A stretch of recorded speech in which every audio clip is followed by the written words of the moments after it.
Комплекс Неолитно селище е единственото място в България, където е създаден ресторант с меню максимално приближено до древната тракийска кухня. Това е уникално място и изживяване в истинския смисъл на тази дума. Имаме пълнени питки с месо от всички видове: телешко, свинско, агнешко. Да. И кюфтенца от лимес, са приготвени с типичка, морков, чесънче, макдоналдс. Също така лозови сърми от лимес, са с телешка кайма. Те са много вкусни.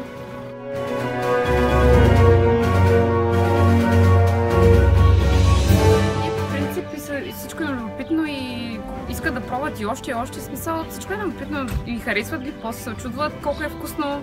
И са много им харесват.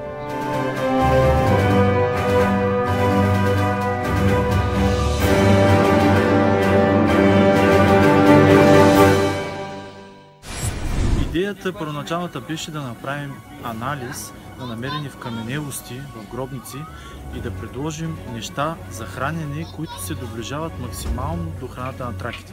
Траките са използвали основно червени меса в менюто си: телешко, конско, агнешко, много малко свинско. Траките са били войни, които са нуждали от много енергия, а лимеца и месото я дават тази енергия на всеки войн. Хората различно реагират.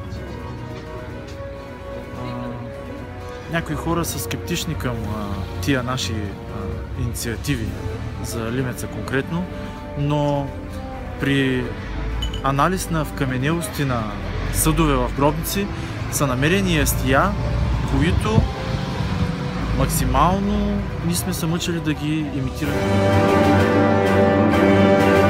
Любими са сърмите, лозовите, които предлагаме тук, и питките с пилешко месо, телешко. Обожавам ги. Човек, който в принцип обича да пробва нещо ново, за мен е интересно и вкусно. И аз не съм ял такива неща, ми беше много вкусно. За първ път ям сърмички с лимец. Да, и нареницата е много вкусна. Да. Интересна е. Споделиха госпожиците отвътре, че първо я правят на скарата и после я пекат в форма. Тоест не става бързо, предупредиха, че ще стане бавно. Обаче заслужава, да. А питката от лимец е просто... Уникално.